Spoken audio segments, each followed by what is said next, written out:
우리가 80평생을 산다고 보면은 일을 하는데 26년을 쓴대요. 일을 하는데. 잠을 자는데 한 23년을 쓴대요. 그걸 밥 먹는데 6년을 쓴대요. 그 다음에 사람 기다리는데 6년을 쓴대요. 그리고 텔레비전 보는데 10년을 쓴대요. 근데 너무 기뻐갖고 막 웃으면서 그 기쁨을 만끽하는 거는 22시간 3분밖에 안 된대요. 80평생에. 항상 기쁜 게 아니야, 항상 기쁜 게. 근데 성서에는 항상 기쁘라고 그랬는데 우리는 22시간 3분밖에 안 기쁘단 말이에요. 여러분들 월세 살고 전세 살 때 꿈이 뭐예요? 나는 17평 아파트라도 내 이사 안 다니고 내 집 하나 가졌으면 원도 한도 없겠다. 그래갖고 정말로 열심히 돈을 모아갖고 17평짜리 아파트를 샀어. 방 2개짜리인데 너무 좋은 거야. 이제 이사 안 다녀도 되니까. 그래갖고 쓸고 닦고 그냥 그 방 2개 그냥 빛이 번쩍번쩍 나요. 그렇게 행복하게 사는데 갑자기 친구가 차미슬 아파트 32평짜리 아파트 이사간 친구가 나 이 32평 아파트 샀다고 집들이 한다고 오라 그래갖고 그 집에 딱 갔는데 이런 우리 집 17평이 그 집 베란다에 들어가게 생긴 거야. 그때부터 기뻐요, 안 기뻐요? 안 기뻐요. 이때부터 목표가 바뀌어요. 17평에서 뭘로 바뀌어요? 32평으로 바뀌어. 그래갖고 그냥 허리띠를 졸라매. 제일 만만한 게 뭐야? 교무금이야. 7만 원 내던 거 그냥 3만 원으로 딱 줄이고 열심히 그냥 한 10년을 모았어. 10년을 모았는데 모아갖고 경남 아파트 32평 샀어. 32평 사갖고 그냥 너무 행복한 거야. 근데 이 32평에는 안방에 샤워실도 있고 화장실도 있는 거예요. 온 세상을 다 얻은 것 같아. 그냥 너무 행복한데 아니 친구가 천당역 분당에 50평짜리 아파트 샀다고 초대를 하네. 거기 가보니까 우리 집 32평이 어디에 들어가게 생긴 거예요? 그 집 거실에 들어가게 생긴 거야. 우리가 이 세상을 살면서요 욕심을 부리다 보면은요 항상 기쁘지 않아요. 세상적인 욕심은요 채워도 끝이 없어요.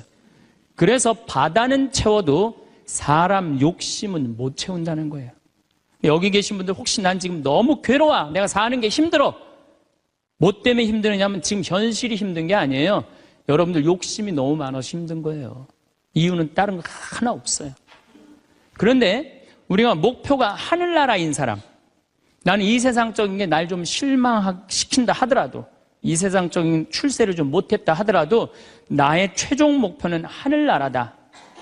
정말로 아름다운 꽃이 있고 아름다운 사람들이 있고 성모님이 있고 하느님이 있고 예수님이 있고 오늘 채칠야 성녀 같은 그런 정말 아름다운 분들이 있는 그곳에 내가 간다라는 희망을 가진 사람은요 이 세상적인 게 날 좀 실망시킨다 하더라도 항상 기쁘게 살 수 있어요. 그런데 이 세상에 욕심만 부리다가 하느님 믿지도 않고 하늘나라에 대한 희망을 두지 않는 사람은 마지막에 빈털터리로 갈 수 있다는 얘기입니다. 제가 평창에서 우리 생태마을에 한 100명 정도 시각장애자들이 와서 강의를 들었어요. 근데 그냥 강의를 너무 재밌게 듣는 거예요. 그래서 당신들 뭐가 그렇게 재밌느냐 그러니까 신부님 우리는 눈에 뵈는 게 없어서 행복해야 되는 거예요. 눈에 뵈는 게 없어서. 여러분들 우리는요 그분들은 눈에 뵈는 게 없어서 행복하다고 그러는데 우리는 왜 안 행복하냐면 너무 보는 게 많아서 불행한 거예요. BMW, 벤츠, 그 다음에 남하고 비교하는 거야. 내 자식하고 남 자식하고 비교하는 거야. 내 자식은 요것밖에 안 됐는데 남 자식은 뭐 서울대학에 무슨 뭐 변호사에 뭐 판사에 검사에 의사에 내 자식 꼬라지는 요것밖에 안 되고 그러니까 불행한 거예요. 한국 사람들이 왜 불행한 줄 알아요? 모두 출세해야 돼. 그냥 이 세상에서 전부 다 출세. 여러분들 출세하면 행복할 것 같아요? 난 요즘 텔레비전 보면서 그 장관들 청문회 할 때 보면은 정말로 저러고 장관 되고 싶을까 그런 생각 들 때 참 많아요. 얼마나 인간적으로 모욕을 받아요. 그렇지 않겠어요? 사실 그 사람들도 나름대로 열심히 산 사람들인데 얼마나 모욕을 많이 당해요. 저는 오늘 우리 여기 신부님 왔는데 뭐 파리나무 십자가 합창단 여기 온다며요. 오늘 완전히 하루 만에 완전히 매진됐다고 그러더라고요. 역시 비전동 대단한 비전 있는 본당이라 역시 틀려요. 그런데 나는 더 놀란 게 뭐냐면은 파리 나무 십자가 합창단이 세계 최고예요. 그런데 우리 전 신부님이 여기 평택 데리고 합창단, 꼬마아이들 합창단 해놨다며요. 얘네들 음도 잘 못 맞춘대요. 그런데 그 무대에 얘네들을 세우겠다는 거예요. 일반 사람들은 자존심 상하고 기분 나빠서 안 세울지도 몰라요. 창피하다고.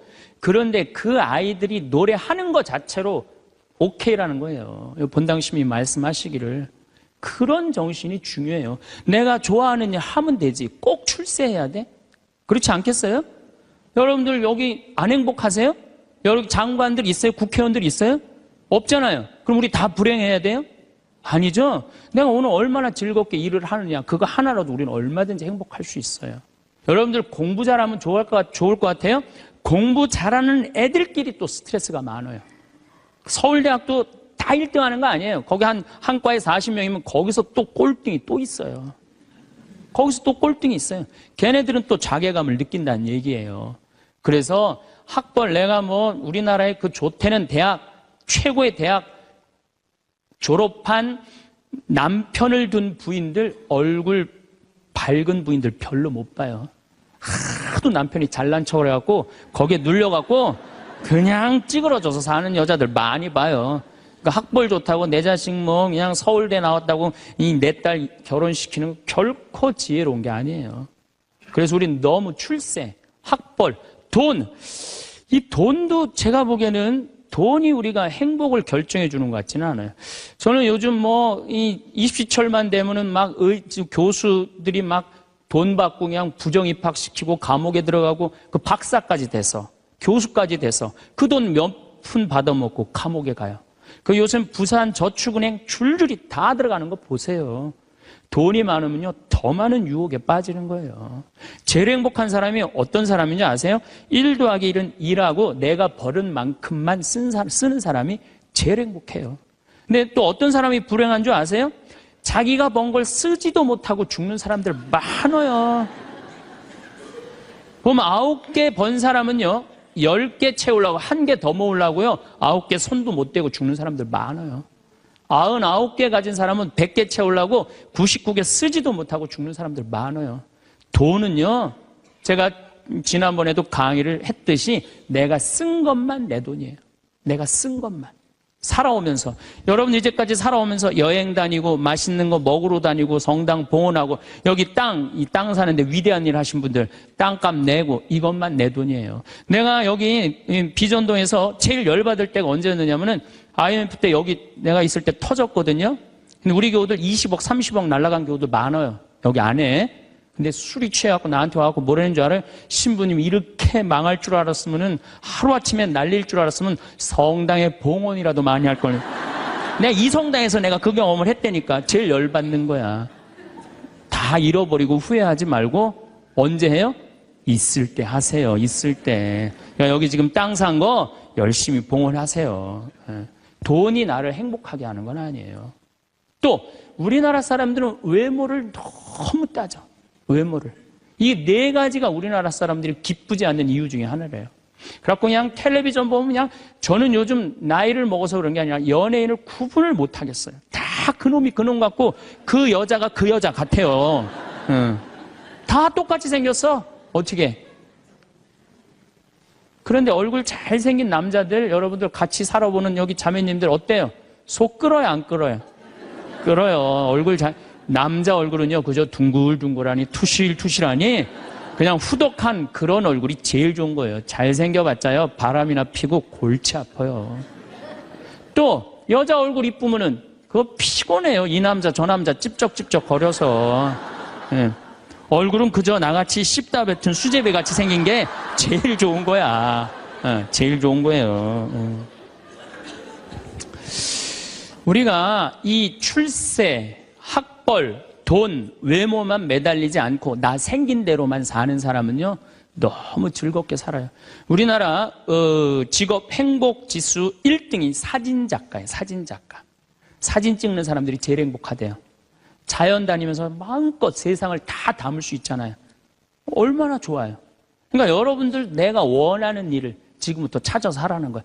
여러분들 쉽게 안 죽어요. 여러분들 앞으로 지금 50대신 분들 손 들어보세요. 50대신 분들 손 들어보세요. 나 50 넘었다. 여러분들 앞으로 60년 남아있어요. 60년 동안 밥 먹고 자고 밥 먹고 자고 이 일만 할 수 없어요. 내가 원하는 일을 하다 죽어야 돼. 원하는 일을 하다 죽어야 돼. 지금부터 그 일을 찾아 나서야지 여러분들 행복해요. 그 시각장애우들이 아시면 우리 눈에 뵈는 게 없어서 행복하다 그러더니 그분들이 우리 생태마을 앞마당에 보면 강이 내려다 보여요. 강이 내려다 보이는데 내 형제가 이 시각장애자인데 눈에 열이 너무 많았고 눈을 차라리 빼버리는 장애우들이 많아요. 그래서 아예 빼는 교우들도 있어요. 근데 눈을 정말로 다 뺀 형제 넷이서 그 강을 이렇게 내려다 보면서 내려다 보는 건지 안 내려다 보는 건지 잘 몰라도 얘기를 하는 걸 내가 들었어. 야, 베드로야, 내가 우리나라 참 많이 다녀봤는데 이렇게 경치 좋은 데는 처음이라는 거예요. 그래서 내가 물어봤어요. 아니, 뭐가 그렇게 경치가 좋은지 당신이 어떻게 아느냐고. 신부님, 강물 소리 들리지 않느냐 이거야. 그 다음에 새소리 들리지 않느냐 이거야. 그 다음에 느티나무가 있는데 바람에 느티나무 흔들리는 소리 들리지 않느냐. 그 다음에 5월 달에 꽃이 만발했는데 이 꽃 향기 미친다는 거, 맑은 공기에. 아니, 눈이 없는 우리, 보이지도 않는 우리 시각 장애우들도 이렇게 경치 좋은데 처음이라는데 우리는 그냥 두 눈을 다 뜨고 이 아름다운 별도 보고 하늘도 보고 단풍도 보고 이 평택 들판도 보는데 내가 안 기쁘다. 이 사람들 어때요? 영적으로 단단히 병든 것 같지 않아요? 혹시 여러분들 지금 난 안 기쁘다. 이분들 영적으로 병든 분들이에요. 이게 눈 지금 뜨고 있는 것만 해도 얼마나 은혜로운 거예요. 눈 하나 갈아 끼는데 1억이야, 1억. 두 개 갈아 끼면 2억이야, 2억. 지금 나 쳐다보고 있는 분들 여기 지금 2억 깔고 지금 쳐다보고 있는 거예요. 엄청나게 부자들이 여기 앉아 있는 거 지금. 자, 여러분들 심장 하나 갈아 끼는데 5천, 간 갈아 끼는데 7천, 심장 갈아 끼는데 3천이에요. 그럼 요거 합치면 3억 5천이에요. 근데 오늘 아침에 이 중국의 사형수들 장기 매매를 한다고 그러죠? 참, 나 깜짝 놀랐어요. 이 간 하나 매매하는데 1억 5천이래. 심장 7천만 원. 다 따블이야 보니까. 이 공식적으로 인터넷에 나온 자료보다 훨씬 더 비싸요. 그러니까 여러분들 그걸로 따진다면 여러분들 기본적으로 지금 한 6억 지금 갖고 있는 거예요. 팔 하나 갈아 끼는데 400, 양팔 800, 양다리 1600 이거 합치면은. 아니 이렇게 양다리 양팔 다 갖고 있으면서 내가 기쁘지 않다. 지금 기쁘지 않는 분은 욕심이 꽉 차서 기쁘지 않는 거예요. 돈 욕심, 자식 욕심, 명예 욕심. 이 욕심을 아직 못 채웠다고 지금 기쁘지 않고 맨날 짜증 부리고 신경질 부리는 거예요. 지금 이렇게 건강한 몸으로 지금 집에서 여기 성당까지 걸어오셨다. 여러분들은 무조건 행복해야 되고 기뻐야 돼요. 여기 여기 자해원에 한번 가보세요. 여기 뇌수정에 걸린 아이들, 뇌가 얼마나 큰지 몸보다 머리가 더 커요. 얘네들은 평생 일어나질 못해요. 그러니까 점점 머리가 커지다가 20살도 못 넘기고 죽어요. 평생 한번 일어나 보지도 못하는 거예요. 근데 여러분들은 지금 걸어서 두 다리를 여기까지 와서 앉아있다. 그럼 무조건 삶의 충만함, 살아있는 거에 대한 희열을 느끼셔야 돼. 난 정말로 건강하게 살아서 내가 움직이고 있구나. 근데 난 지금 얼굴에 그냥 기쁨이 하나도 없어. 이분은 뭔가 영적으로 병이 든 분이에요. 치료가 필요해, 영적으로. 그럼 어떤 사람이 기쁘냐 하면은 긍정적인 사람이 기뻐요. 부정적인 사람은 기쁘지 않아요. 세상을 삐딱하게 보는 분들은 안 기뻐요. 보면은 장사 안 돼도 대통령 탓, 고수톱 안 돼도 대통령 탓, 내가 이렇게 지질이 못 사는 것도 부모 탓, 다 남 탓하는 사람은요, 기쁠 수가 없어요. 남 욕하는 사람은 행복하지가 않다는 거예요. 그래서 항상 긍정적으로 말해야 돼. 경제학자 파레토라는 사람이 있는데 이 사람이 개미들 있죠, 개미들. 개미들이 참 부지런한 곤충이잖아요. 그래갖고 개미를 관찰을 해봤어요.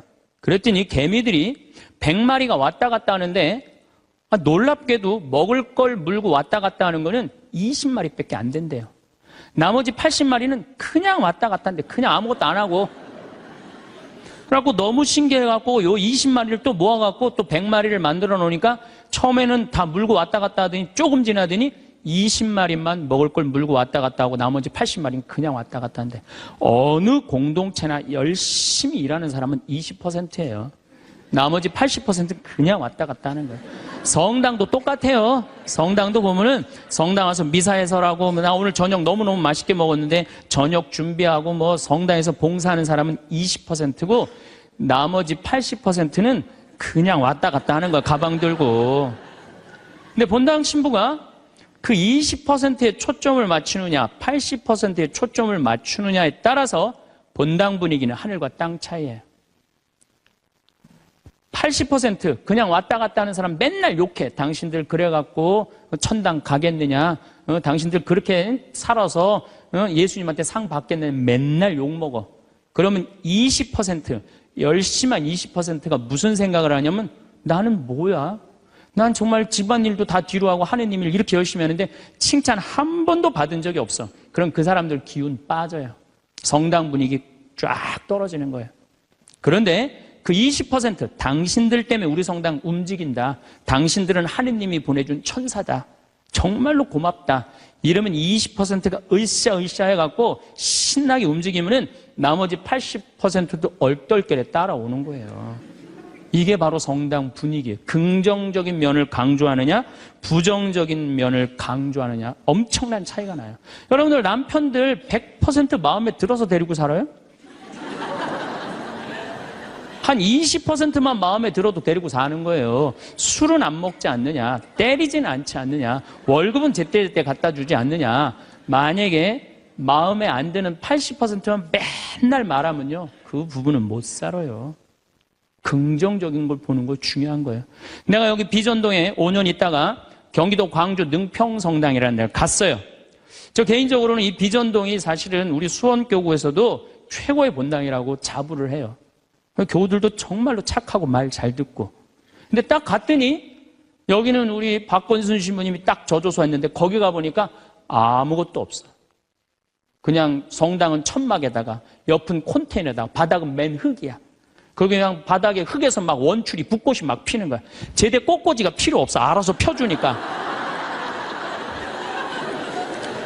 갔는데 분당 요한성당에서 500명을 주고 경기도 광주에서 100명을 주고 경기도 죽전성당에서 150명을 줬어요.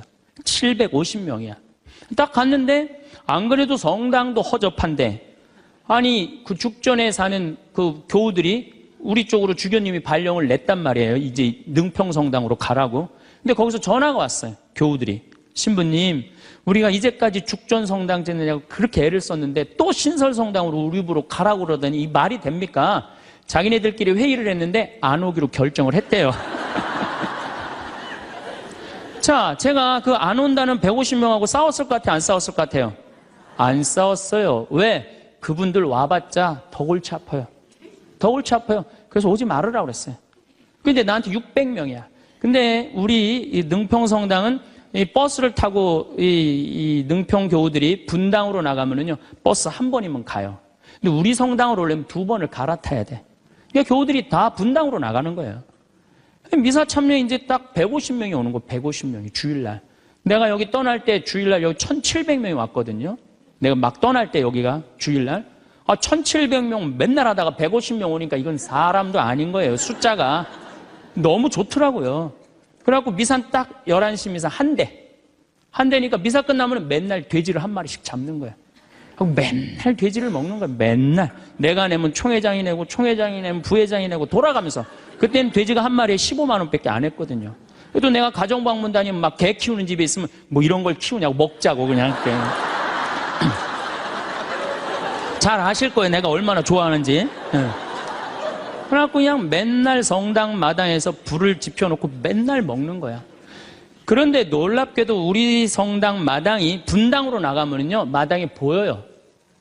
그 분당 미사 참여 나가는 교우들이 맨날 성당 마당에서 그냥 불이 지글지글 일어난단 말이야. 저게 뭔가 하고 교우들이 자꾸 하나 둘씩 오기 시작하는 거야. 점점 교우들이 느는 거예요. 근데 이 1년이 지났는데 죽전에서 안 오겠다는 교우들이 전화가 왔어요. 자기네들이 회의를 했는데 오기로 결정을 했대요.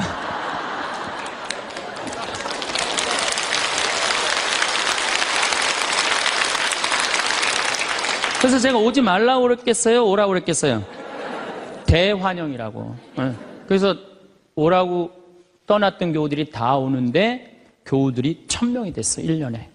근데 또 이제 아파트가 조금씩 들어가고 2년 만에 2000명이 됐어요.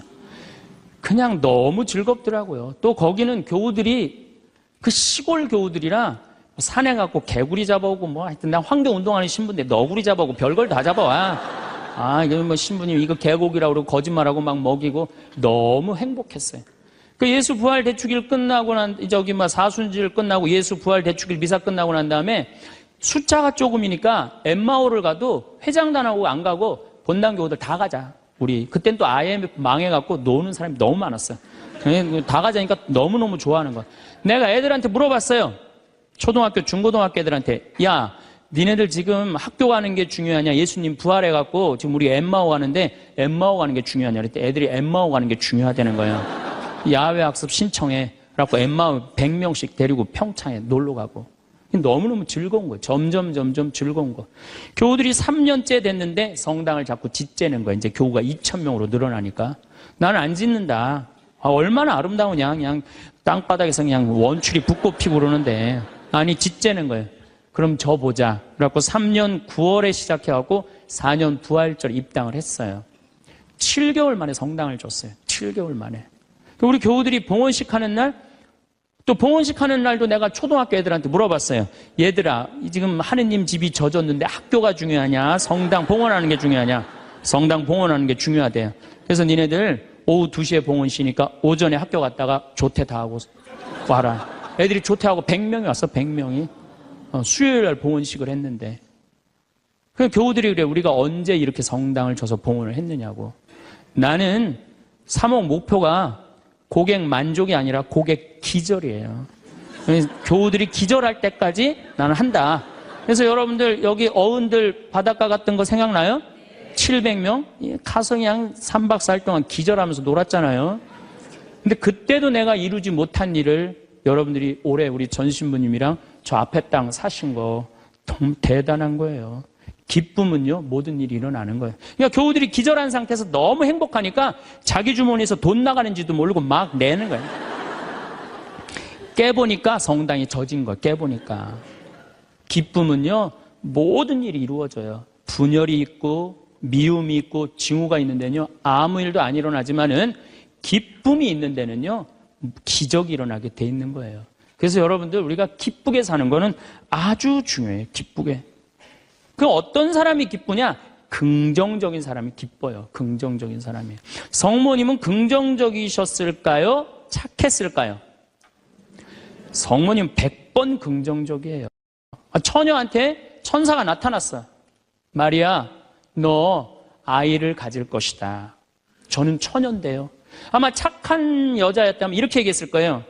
아니, 난 너무 지금 요셉이랑 약혼한 상태라 나는 요셉한테 미안해서 애 갖고 난 절대 결혼 못 한다. 난 순수하고 깨끗하게 요셉한테 시집 가고 싶다. 그리고 우리 어머니 아버지 쓰러진다. 아니, 그리고 왜 처녀한테 와서 그러느냐. 애 한 둘, 셋 논데 가서 얘기해봐라.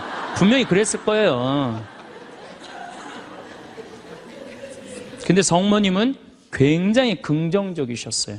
당신을 통해서 인류의 구세주가 탄생한다 그러니까 이 몸은 주님의 종입니다. 그대로 저에게 이루어지기를 바랍니다. 한번 해보자는 거예요. 얼마나 적극적이고 긍정적이에요. 이렇게 적극적이고 긍정적이셨기 때문에 인류 구세주의 어머니가 된 거예요. 그래서 나는 긍정적인 여자가 좋지 난 착한 여자는 좋아하지 않아요. 나는 착한 여자가 난 싫어요, 사실은. 착한 여자는 짜증나요, 짜증나. 우리 생태마을에 50, 60이 다 돼갖고 암이 걸려갖고 오는 분들 많아요. 특히 자매들. 근데 이렇게 얘기를 해요. 신부님, 나 평생 집안을 위해서 고생하고 희생하고 내가 참고 견디고 살았는데 맨 마지막에 이렇게 암이 걸려갖고 내 인생을 돌아보면 남는 게 아무것도 없다고. 정말로 억울하고 분하다고. 그럼 나한테 막 울고 난 이런 여자들 짜증나요. 누가 그렇게 살래요? 집에서는 엄마가 행복해야 돼. 집에서는 엄마가 행복해야 돼요. 무슨 얘기냐면은, 나 지금 남편이 맨날 바람 펴. 남편이 맨날 빚졌어. 시어머니 모시는 거 너무너무 지겨워. 그래갖고 맨날 머리 하얀 거 탁 끼고 그냥 맨날 누워있어. 그래갖고 애가 그냥 학교 끝나고 엄마 나 학교 다녀왔어. 그냥 저 집 식구만 보면 신경질이 나는데 애까지 학교 다녀왔고 그래서 나보고 어쩌라고. 이러는 엄마는요, 애들이요 집을 겉돌기 시작해요. 겉돌기 시작해. 엄마가 행복하지 않는 집 애들은요 집 밖을 나가 떠돌아다니게 돼 있는 거예요. 맨날 지겨워 죽겠다. 입만 열면은 죽었으면 좋겠다. 이렇게 말하는 엄마 있는 집의 자녀들은요 집에 안 들어가요. 집에 들어가면 맨날 엄마가 입에서 나오는 소리가 죽었으면 좋겠다, 지겨워 죽겠다, 내 팔자야 이러면은요 애들은 겉돌기 시작하는 거예요. 그러면 겉돌아갖고 나가갖고 떠돌아다녀서 3년을 떠돌아다니면요 진짜 골치 아픈 애가 돼서 돌아와요. 근데 엄마가 너무너무 기뻐. 엄마는 학교 다녀왔어. 우리 아들, 딸 수고했어. 공부하느냐고 얼마나 힘들었어. 엄마가 맛있는 간식 사놨거든, 만들어놨거든. 딱 안아주면은요 애는 간식 먹으면서 집에서 행복하게 살 수 있어요. 집에서는 누가 행복해야 돼? 엄마가 행복해야 돼. 그러니까 여기 계신 분들, 내가 행복한 게 결국은 누가 행복한 거야? 자식이 행복한 거예요. 그러니까 누구한테 잘해줘야 돼? 엄마한테, 본인한테 잘해줘야 돼요. 희생한다고 그게 훌륭한 게 아니에요. 참는다고 그게 훌륭한 게 아니에요. 집에서 누가 행복해야 되냐면 아내가 행복해야 돼, 아내가. 근데 우리나라 대한민국의 아내들은요 희생하고 인내하고 참아요. 더욱이 성당 다닌 사람들은 자기가 십자가 진다고 생각하고 파마 한번 하면은 보통 제대로 좀 잘 뽑으려면 한 10만 원 정도 들고, 여기 뭐 트리트먼트 영양 이거 하려고 그러면 한 20만 원 정도 들잖아요. 그러니까 그 돈이면, 이 돈이면 차라리 뭐 한다? 이 돈이면 차라리 애 학원을 한 번 더 보낸다. 이 돈이면 내가 살림살이를 하나 더 한다. 그리고 자기는 파마를 어떻게? 3만 원짜리 철모 뒤집어 쓴 거 딱 하고 있는, 1년 내내 풀어지지도 않는 거 그냥 딱 쓰고 있는 거. 난 그런 여자가 싫다는 거예요. 그런 여자가. 그래갖고 이제 아침에 이제 남편이 출근할 때 보면 막 또 그게 또 부풀러갖고 사자 머리 풀어헤쳐놓은 것처럼 막 이러고 눈 이상하게 또 여보 다녀와. 다녀오게 하고 난 다음에 다녀오라고 그러죠. 허벅지 뜯어진 치마도 좀 입고, 가슴 파인 것도 입고, 향수도 딱 뿌리고, 머리도 딱 한쪽으로 딱 묶고 예쁘게 하고 여보 다녀와. 그래야지 남편이 야, 나 이쁜 마누라 이거 위해서 내 다녀와야 돼 이런 생각이 들지. 그냥 머리는 뭐 그냥 이래고 그냥 잠도 그냥 개슴치레하고 다녀오라고 그러면. 근데 또 대한민국 남자들은 착해요. 또 다녀오랜다고 저녁에 여보 나 다녀왔어. 근데 아직도 사자머리를 하고 그냥. 여러분들, 우리 평창에 읍내에 룸사롱이 있어요. 근데 룸사롱이 있는데 내가 오후 2시에 목욕을 갈 때가 있어요. 근데 우리 평창 목욕탕이 읍내에도 있지만 이 동네에 떨어진 목욕탕이 하나 있어요. 근데 그 목욕탕에서는 봉고를 운영을 해요. 시골 사람들 42개리가 있거든요. 그러니까 시골 사람들이 목욕하려고 그러면 전화하면 봉고 가서 데리고 와요. 근데 거기 아가씨들도 전화하면 우리 그 목욕탕이 봉고를 가지고 데리고 와요. 내가 목욕 2시에 갈 때 그 아가씨들이 같이 봉고를 타고 들어올 때가 있어요. 내릴 때 보면은요 정말로 저런 여자들하고 무슨 술 마시나 갖고 술을 먹을까 이런 생각이 들어요. 하여튼 밤새 술 먹고 그래서 겨우 이제 정신 차리고 나오니까 이상하잖아요. 나도 이제 목욕탕 들어오고 그 아가씨들도 목욕탕 들어가. 그런데 목욕이 끝나고 그 아가씨들이 꾸미고 나오면요 들어갔던 아가씨들이 아니에요. 얼마나 예쁜지요. 술이 확 땡긴다니까 그 아가씨들 보면은. 여기 계신 여러분들도 본인한테 조금만 투자하면은, 본인을 조금만 가꾸면은 참 예쁠 거예요. 근데 자기 무슨 군인이야? 철모 딱 쓰고 옷도 1년 내내 그냥. 지금도 내가 분명히 여기 방송 촬영한다고 그랬는데 다 까만 옷 입고 왔어. 좀 이쁜 옷 좀 입고 오라고 그랬더니 그게 누가 이 보면은 좋겠어요. 결코 그게 잘하는 게 아니에요. 자기한테 투자하는 게 누구를 기쁘게 해주는 거냐면 자식하고 남편을 기쁘게 해주는 거야. 내가 결혼 20년이 됐어. 내가 자식 생일 차려주고 남편 생일 차려주고 시부모 생일 다 차려줬어. 근데 정작 내 생일이라고 뻑적지게 차려놓기가 좀 그렇잖아요. 그렇죠, 여러분들? 우리 자매님도 그러시죠?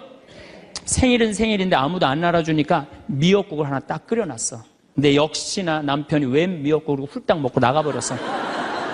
그럼 그때부터 울기 시작하는 거예요. 응? 20년 동안 내 생일 한번 기억을 못 해주고 저렇게 무심할 수가 있느냐고. 혹시 저녁에 내 생일 기억해 줄까? 저녁에 그날따라 술이 떡이 돼갖고 들어왔어. 그럼 이제 나한테 와갖고 이제 신세한탄을 하는 거예요. 신부님, 나는 내가 결혼한 지 20년이 돼갖고 정말로 먹고 싶은 거, 쓰고 싶은 거, 입고 싶은 거 안 하고 내 자식들 저렇게 키우고 살림살이 이렇게 했는데 20년 동안 내 생일 한 번도 기억해 주지 않는다고. 난 정말로 너무 불행하고 슬프다고. 그리고 막 나한테 와서 우는 여자들, 난 그런 여자들이 싫어요. 자, 내가 생일이야. 근데 남편이 기억을 못하는 것 같아. 그럼 오후에요, 남편 직장 근처에 나가세요. 나가고 전화하세요. 여보, 내가 결혼한 지 20년째 생일이고 내가 지금 50번째 내 생일이야. 내가 오늘 생일이 너무 기뻐, 즐거워. 난 너무 행복해 사는 게. 그래서 오늘 생일을 맞이해서 내가 한턱 쏠 테니까 나와. 내가 내면 되지. 그걸 그냥 기억해 줄래나 안 해줄래나 역시 올해도 안 해주는구나. 그리고 울고 그냥 청승을 떨어요. 난 그런 여자가 싫다니까요. 내가 내면 될 거 아니에요. 그렇죠? 내가 멋있게 내면 될 거 아니에요. 무슨 돈으로 애 휴학시키고 학교 무슨 학교야. 엄마 생일도 모르는 놈 대학 보내서 뭐해요. 그렇지 않겠어요? 결혼 25주년이 됐어. 10주년도 까먹더니 20주년도 까먹더니 25주년은 기억해 줄래나. 한 달 전부터 계속 기다리는 거. 혹시 결혼기념일 뭘 해줄까. 근데 역시 그날도 그냥 넘어갔어. 나한테 와서 신부님, 난 결혼 25주년 동안 한 번도 기념일을 선물을 받아본 적이 없다고. 그럼 막 눈물 흘리는 그런 여자들이 난 싫어요. 결혼 25주년인데 남편이 기억을 못하는 것 같다. 그럼 어떻게 하시면 돼요? 여보, 내 결혼 25주년인데 이번에 제주도가 7대 경관으로 뽑혔대. 내가 예약해놨거든. 일주일 동안 다 다음 주 휴학 휴가 내. 같이 갔다 오자. 내가 내면 되지. 내가 내면 되지 않겠어요? 근데 자기를 위해서 투자하는 걸 나쁘다고 생각해요. 그리고 20년 동안 인상을 쓰고 사는 거예요. 그리고 그 집을 전부 어둡게 만드는 거예요. 집에서 누가 행복해야 돼? 아내가 행복해야 돼. 아내가 행복해야 돼요. 집에서 누가 행복해야 되냐면은 며느리가 행복해야 돼. 며느리가 스트레스를 받고 남편한테 스트레스를 받고 자식한테 스트레스를 받으면요, 시부모는요 더 미치는 거예요. 뭐가 기쁘다고 시어머니를 모시겠어요. 그러니까 여기 있는 우리 형제님들, 내가 남은 인생 이게 참 안 죽는 게 문제예요. 옛날에는요 평균 연령 46세 때는요 조금 못 살아도, 남편이 속색여도, 시부모가 힘들게 해도 다 참고 살았어요. 왜 참고 살았는지 아세요? 몇 년만 참으면 죽을 거니까. 몇 년만 참으면 죽을 거니까 다 참고 살았어요. 요즘은 참고 살아도 50부터 110살까지 60년을 어떻게 참고 살아요. 뭔가 긍정적인 문제를 해결을 하고 행복하게 살아가야죠. 그러니까 집에서는 누가 행복해야 되냐면 며느리가 행복해야 돼. 그러니까 여기 있는 형제님들은 누구 행복만 책임지면 행복하냐면 마누라, 아내, 집사람만 행복하게 해주면요, 여러분들 일생은, 남은 생은 전부 편안해요. 남은 생은. 그래서 집에서는 이제는 21세기는 누가 행복해야 되냐면 여자가 행복해야 돼. 여자가 행복해야지 모두가 행복한 시대가 오는 시대가 됐다는 얘기예요. 성모님도 뭐라고 그랬어요? 내 영혼이 주님을 찬송하며 나를 구하신 하느님 생각에 내 마음 기뻐 뛰노나이다. 성모님이요 그렇게 불행하게 산 게 아니에요. 굉장히 행복하게 사셨어요. 내 마음 기뻐 뛰논다. 그리고 인류의 구세주를 계속 키우셨는데 얼마나 행복하겠어요. 물론 마지막 날 아들 돌아가신 거 너무너무 마음 아팠지만은 금방 살아났잖아. 3일 만에. 그렇지 않아요? 근데 우린 뭐 통고의 어머니, 뭐 고통의 바다 이러는데 내가 보기에는 성모님은요 굉장히 행복한 분이에요. 내 마음 기뻐 뛰논다고 그랬잖아요. 또 성모님이 엘리사벳을 찾아갔을 때 엘리사벳이 뭐라 그래요? 주님의 어머니가 나를 찾아주시다니 이게 어찌된 일입니까? 내 태중에 있는 이 아기도 기뻐서 뛰놀았다 그래. 세례자 요한도 성모님의 어머니가 오니까 이게 얼마나 생동감 있는 찬양이에요. 성서에는 슬픈 것만 있는 게 아니라는 거예요. 기쁨이 너무 많다는 거예요. 결정적으로 우리가 예수님을 십자가상의 예수님만 생각하는데 그렇지 않다는 거예요. 요한복음 13장에 보면 예수님이 제자들의 발을 씻어줘요. 발을 씻어주고 난 다음에 마지막 유언을 해요. 뭐라고 유언을 하냐면은 나는 포도나무요 너희는 가지로다. 너희들이 정말로 내 옆에 붙어 있으면은 많은 열매를 맺을 것이다. 내 곁에 떠나지 말아라. 나하고 하나가 됐으면 좋겠다.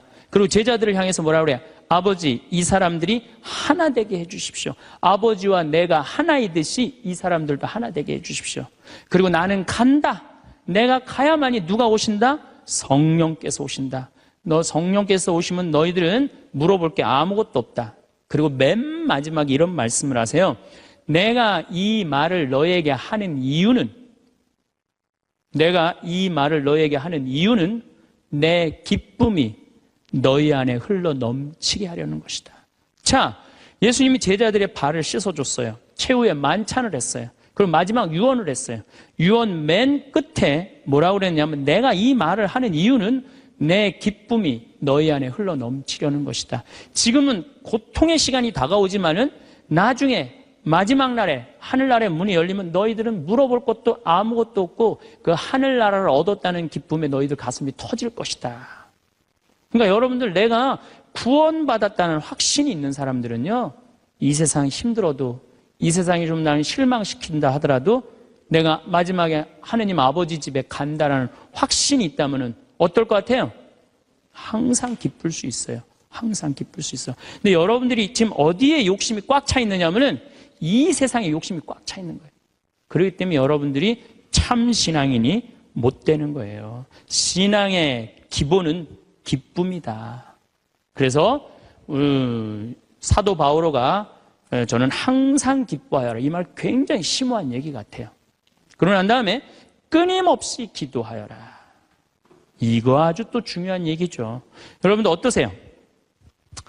우리 천주교 교우들 기도 참 열심히 해요. 근데 무슨 기도를 열심히 하느냐면 간구 기도를 너무 열심히 해. 이 미사 지향을 내가 우리 생태마을에 피성 참 1년 내내 많이 와요. 구역장님, 반장님들, 노인대학, 레지오, 별 개인, 프레스티움, 별 단체가 다 와요. 정말 열심한 사람들이 우리 생태마을에 오세요. 근데 미사 지향을 보면은요, 기가 막혀요. 전부 뭐냐면은 대학 입시 합격해달라는 거. 그 다음에 딸 결혼시켜달라는 거. 그 다음에 딸 애 생기게 해달라는 거. 임용고시 합격하게 해달라는 거. 그 다음에 전세 나가게 해달라는 거. 월세 나가게 해달라는 거. 지금 분쟁이 걸려있는데 분쟁 잘 되게 해달라는 거. 이런 게 미사 지향이에요. 여러분 진정한 미사 지향은 내 영혼의 구원을 위해서. 오늘 나를 위해서 미사 넣으신 우리 교우가 한 분인데 난 너무너무 고마워요. 나를 위해서 미사를 넣어야 돼요. 근데 우린 너무너무 간구 기도가 많아. 간구 기도를 자꾸 하느님께 드리다 보면은 내가 신앙이라는 건 내가 하느님의 뜻을 실천하려고 신앙생활하는 거예요. 근데 간구 기도를 자꾸 하다 보면은 나중에 보면 하느님이 내 뜻을 실천하고 있어. 하느님이. 그러니까 내가 하느님의 종이 아니라 누가 내 종이 돼 있어? 하느님이 내 종이 돼 있는 경우가 너무 많아. 하느님이 내 종이 돼 있는 경우가. 그 신앙이 올바르지 않아요. 여러분들 자녀들이 30살까지 키워놨어. 그랬더니 자녀가 와갖고 어머니 아버지 나 이렇게 30살까지 키워주셔서 너무 감사합니다. 차를 좀 그랜저로 바꿔드릴까요? 핸드폰을 좀 좋은 걸로 큰 걸로 바꿔드릴까요? 텔레비전 LED로 바꿔드릴까요? 집을 천당역 분당으로 옮겨드릴까요? 이런 자식은 토요일날 온다면 기다려져요? 안 기다려져요? 기다려지죠? 근데 올 때마다 엄마 나 이번에 우리 애가 대학 들어가는데 엄마 학비 좀 대줘. 거기 땅 있잖아. 그거 팔아갖고 학비 좀 손자 학비 좀 대줘. 엄마 나 차 좀 바꿔줘. 엄마 나 집 좀 강남으로 가게 좀 돈 좀 줘. 맨날 올 때마다 징징거리면서 달라고 그러는 자식. 엄마 나 토요일날 집에 갈게. 그럼 무서워요 안 무서워요? 무섭죠? 하느님도 똑같아요. 이렇게 하면 눈 두 개 콧구멍 두 개 그냥 다 주셨는데 여러분들이 묵주기도 9일기도 책 딱 펼치고 묵주 딱 붙잡으면요, 하느님이 깜짝 놀라는 거야. 이번 때 뭘 달라고 저게 또 9일기도 시작하나. 그렇게 많이 줬는데 헌금이나 많이 하면서 달라면 내가 이해를 해. 여러분들 1,000원짜리하고 10,000원짜리가 길 가다가 만났대요. 1,000원짜리가 10,000원짜리한테 물어봤대요. 너 요즘 어떻게 지내느냐? 그랬더니 10,000원짜리가 나 요즘 너무 바쁘다고, 한국 시리즈 야구 구경도 가야 되고, 연극도 보러 가야 되고, 갈비도 먹으러 다녀야 되고, 여행도 다녀야 되고, 교회도 다녀야 되고, 너무 바쁘다고. 이 파리 나무 십자가 공연도 보러 가야 되고, 너무 바쁘다고. 그러니까 10,000원짜리가 또 예의상 1,000원짜리한테 물어봤어요. 그러는 너는 어떻게 지내느냐? 그랬더니 1,000원짜리 하는 말이, 나는 사는 게 하나도 재미가 없어. 그날이 그날 같고 매일 똑같아. 뭐가 그렇게 그날이 그날 같은데? 그랬더니 1,000원짜리가 하는 말이, 나는 하는 일이라고는 성당 다니고 성당 다니고 또 성당 다니고 성당만 다녀 그러더래요. 아니, 하느님한테 헌금이나 많이 하면서 시키면 내가 이해를 해. 딸랑 1,000원 주면서 뭐 이렇게 부탁하는 게 많아요. 미사 예물도 그래. 내가 보면은 이렇게 10,000원짜리 미사 예물 넣고 막 10명씩 쓰는 사람들 많아요. 그 한 사람당 1,000원이야, 한 1,000원. 내 얘기가 아니야. 내 동창 신부 얘기예요. 내 동창 신부님 얘기예요. 송영호 뻘건이 신부님 얘기예요. 나 좋은 거 배웠어요. 그 신부님한테. 아니, 하느님한테 미사 예물을 내면서 1,000원을 내면서 10,000원을 내면서 10명을 쓰면 어떻게 해. 그러니까 하느님이 1,000원 받고 너무 바빠요. 1,000원 받고. 헌금이나 많이 하면서 달라면 내가 이해를 해. 딸랑 1,000원 하면서 그냥 자꾸 간구 기도를 하다 보면 하느님을 시험하게 돼요. 자꾸 간구 기도를 하다 보면. 우리의 삶은 마치 하나의 길과 같습니다. 그 길 위에는 햇살 좋은 날도 있고 예기치 않은 비바람이 부는 날도 있습니다. 우리는 그 길을 걸으며 수많은 것을 만나고 또 수많은 것을 지나쳐 보냅니다. 때로는 더 좋은 신발을, 더 화려한 옷을, 더 빠른 마차를 탐내기도 합니다. 저 모퉁이만 돌면, 저 언덕만 넘으면 무언가 대단한 것이 기다리고 있을 것이라 기대합니다. 하지만 한 걸음 더 나아가면 그곳에는 또 다른 모퉁이와 또 다른 언덕이 우리를 기다리고 있습니다. 우리가 진정으로 원했던 것은 어쩌면 그 끝에 있는 무언가가 아니라 길을 걷는 내내 느끼는 평온함이었을지 모릅니다. 손에 더 많은 것을 쥐기 위해 애쓰는 동안 우리는 손에 쥔 것들의 온기를 잊어버리곤 합니다. 더 넓은 집을 꿈꾸느라 지금 창가로 들어오는 햇살의 따스함을 느끼지 못합니다. 우리의 마음은 작은 밭과 같습니다. 무엇을 심고 가꾸느냐에 따라 그 밭의 모습은 달라집니다. 욕심이라는 씨앗을 심으면 그 밭에는 걱정과 불안의 가시덤불이 자라납니다. 남과 비교하는 마음이 자라면 내 밭의 꽃은 초라해 보이고 열매는 작아 보입니다. 아무리 많은 것을 가져다 채워도 마음의 밭은 늘 허전하고 목마를 뿐입니다. 마치 바닷물을 마시는 것처럼 마실수록 갈증은 더욱 심해집니다. 그러나 그 밭에 감사의 씨앗을 심으면 어떻게 될까요? 아침에 눈을 뜨고 새로운 하루를 맞이할 수 있음에 감사하고 밥 한 그릇을 앞에 두고 이 음식이 내게 오기까지의 수고에 감사하는 마음을 심는 것입니다. 내 옆에 있는 사람이 나와 함께 이 길을 걸어주고 있음에 감사하는 마음을 더하는 것입니다. 그러면 놀랍게도 마음의 밭이 옥토로 변하기 시작합니다. 걱정의 가시덤불이 있던 자리에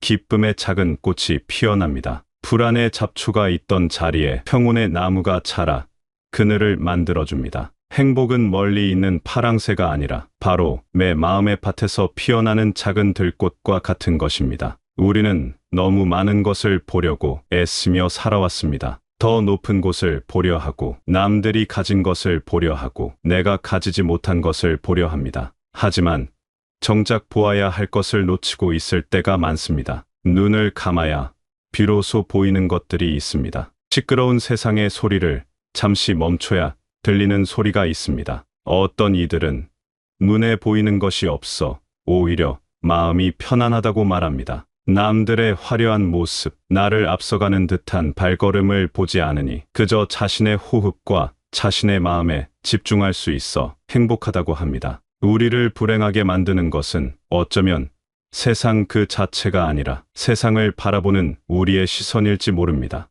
끊임없이 무언가를 더 보려고 애쓰는 그 시선이 우리를 지치게 합니다. 이제는 조금 다른 방식으로 세상을 바라보는 연습이 필요합니다. 밖으로만 향해 있던 시선을 안으로 거두어 지금 내 안에 있는 것들을 찬찬히 들여다보는 것입니다. 건강하게 숨 쉬고 있는 나의 생명, 따뜻하게 흐르는 나의 피, 나를 지탱해주는 두 다리가 얼마나 소중한 보물인지 깨닫는 것입니다. 살아있다는 것, 이 하루를 경험하고 있다는 것 자체가 얼마나 큰 기쁨인지 알게 될 때 우리는 세상의 소란함 속에서도 흔들리지 않는 중심을 잡을 수 있습니다. 이것은 영혼이 건강하다는 증거입니다. 몸이 아프면 작은 움직임도 고통스럽듯이 영혼이 병들면 아주 사소한 일에도 마음이 불편하고 화가 납니다. 반대로 영혼이 건강한 사람은 잔잔한 호수와 같아서 웬만한 돌멩이가 던져져도 큰 파문이 일지 않고 이내 고요함을 되찾습니다. 우리의 삶을 기쁨으로 채우는 것은 바로 긍정적인 마음가짐입니다. 세상을 바라보는 창이 밝고 깨끗하면 세상은 온통 아름다운 색으로 보입니다. 하지만 그 창에 불평과 원망의 먼지가 껴 있다면 아무리 화창한 날이라도 세상은 잿빛으로 보일 뿐입니다. 똑같은 상황을 겪어도 어떤 사람은 그 안에서 배움을 얻고 감사함을 찾지만 어떤 사람은 상처만 받고 좌절합니다. 작은 개미들의 사회를 들여다보아도 그렇다고 합니다. 열심히 일하는 개미는 소수이고 대부분은 그저 왔다 갔다 하거나 빈둥거린다고 합니다. 하지만 그 공동체가 유지되는 힘은 바로 그 소수의 부지런한 개미들에게서 나옵니다. 만약 모두가 서로를 향해 게으르다고 손가락질만 한다면 그 공동체는 금방 무너지고 말 것입니다. 우리의 가정도 우리가 속한 사회도 마찬가지입니다. 부족한 점을 찾고 흠을 잡기는 쉽습니다. 하지만 그런 부정적인 시선은 결국 공동체 전체의 기운을 빼앗고 자기 자신마저 지치게 만듭니다. 그보다는 잘하는 점을 찾아 칭찬하고 격려하는 것이 훨씬 지혜로운 일입니다. 묵묵히 제 몫을 다하는 20%의 긍정적인 힘을 북돋아주는 것입니다. 어떤 마을에 새로 부임한 지도자가 있었습니다. 그는 마을 사람들을 만날 때마다 참 좋은 마을입니다. 이렇게 인심 좋고 부지런한 분들과 함께하게 되어 기쁩니다. 라고 늘 칭찬을 했습니다. 처음에는 어색해하던 사람들도 그런 말을 자꾸 듣다 보니 정말로 자신들이 좋은 사람이라는 믿음을 갖게 되었습니다. 그리고 그 믿음대로 행동하기 시작했습니다. 마을의 분위기는 눈에 띄게 밝아졌고 서로 돕고 나누는 일이 많아졌습니다. 말 한마디가 가진 놀라운 힘을 보여주는 예입니다. 가장 가까운 사이일수록 이 지혜는 더욱 필요합니다. 특히 평생을 함께 온 배우자를 향한 시선은 어떠한지 돌아볼 필요가 있습니다. 너무나 익숙해서 당연하게 여기고 고마움보다는 부족한 점만 눈에 들어오기 쉽습니다. 하지만 지금 내 곁에 있는 그 사람이 없다면 어떨지 한번 상상해 보십시오. 함께 아침을 맞고 저녁을 먹고 소소한 이야기를 나눌 수 있는 상대가 있다는 것이 얼마나 큰 축복인지 새삼 깨닫게 될 것입니다. 상대방의 좋은 점을 찾아 하루에 한 번씩이라도 소리내어 말해주는 것은 메마른 관계의 단비를 내리는 것과 같습니다. 오늘 당신이 끓여준 된장찌개가 참 맛있었어. 묵묵히 가족을 위해 애써줘서 항상 고마운 마음이야. 이런 따뜻한 말 한마디가 서로의 영혼을 살찌우고 가정을 행복의 보금자리로 만듭니다. 특히 한 가정의 행복은 어머니의 얼굴빛과 깊이 연결되어 있습니다. 집안의 중심인 어머니가 행복할 때 그 기쁨의 에너지는 햇살처럼 온 가족에게 퍼져나갑니다. 남편도 자녀도 그 따스함 속에서 안정감을 느끼고 함께 행복해집니다. 하지만 많은 어머니들이 자기 자신을 위해서는 돈 한 푼 쓰는 것을 아까워하며 평생을 희생하는데 익숙해져 있습니다. 가족을 위해 쓰는 돈은 아깝지 않지만 정작 자신을 위한 옷 한 벌, 화장품 하나 사는 것은 큰 사치라고 여깁니다. 그러나 자신을 돌보지 않고 메마른 상태에서는 남에게 진정한 기쁨을 나누어 줄 수 없습니다. 밑 빠진 독에 물을 붓는 것과 같습니다. 스스로를 아끼고 사랑하는 것은 이기적인 행동이 아닙니다. 오히려 가족, 모두를 위한 가장 지혜로운 투자입니다. 때로는 좋아하는 친구와 만나 즐겁게 이야기를 나누고 예쁜 옷을 입고 스스로의 모습을 가꾸는 시간이 필요합니다. 자신의 생일을 남편이나 자식들이 챙겨주기만 바라기보다 스스로를 위해 작은 선물을 하고 축하해 주는 것도 좋습니다. 내가 먼저 행복으로 충만해질 때 그 행복은 저절로 흘러넘쳐 남편을 기쁘게 하고 자녀를 편안하게 합니다. 21세기는 바로 여성이, 어머니가 행복해야 모두가 행복한 시대입니다. 자신의 행복을 가꾸는 것을 더 이상 미루거나 주저하지 않아야 합니다. 우리는 삶이 힘들고 어려울 때 간절한 마음으로 기도를 하거나 명상을 합니다. 무언가를 이루게 해달라고, 이 어려움을 해결해 달라고 간절히 바랍니다. 물론 그런 마음도 소중합니다. 하지만 우리의 기도가 너무 한쪽으로만 치우쳐 있지는 않은지 돌아볼 필요가 있습니다. 마치 어린아이가 부모에게 장난감을 사달라고 조르듯이 우리가 바라는 것들의 목록을 늘어놓는 데만 집중하고 있다면 우리는 더 큰 것을 놓치고 있는 것일 수 있습니다. 그런 기도는 응답받지 못했을 때 실망과 원망을 낳기 쉽습니다. 시련이 있다면 왜 내 기도를 들어주지 않느냐며 토라지기도 합니다. 진정한 기도는 어쩌면 무엇을 달라고 요청하는 것이 아니라 이미 받은 것들에 대해 감사하는 마음의 표현일지 모릅니다. 내가 원하는 것을 들어주는 거대한 해결사를 찾는 것이 아니라 내 존재 자체를 잊게 해준 근원을 향해 고요히 고개를 숙이는 시간입니다. 미사에 가거나 절에 가는 진정한 이유 역시 내 욕심을 채우기 위함이 아니라 내 영혼을 맑게 닦고 감사와 찬미를 드리기 위함입니다. 이미 이렇게 살아 숨 쉬고 있음에 감사하고 나를 둘러싼 모든 생명에게 감사하는 마음을 바치는 것입니다. 그런 기도를 드릴 때 우리의 영혼은 비로소 자유로워지고 평화를 얻습니다. 우리는 모두 저마다의 짐을 지고 인생이라는 길을 걷고 있습니다. 때로는 그 무게가 너무 무겁게 느껴져 주저앉고 싶을 때도 있습니다. 하지만 기억해야 합니다. 행복은 우리가 도달해야 할 저 먼 곳에 있는 목적지가 아닙니다. 행복은 길을 걷는 우리의 발걸음 하나하나에 세상을 바라보는 우리의 따뜻한 시선 속에, 그리고 모든 것에 감사하는 우리의 마음 속에 이미 존재하고 있습니다. 지나온 세월 속의 수고와 아픔까지도 지금의 나를 만든 소중한 과정이었음을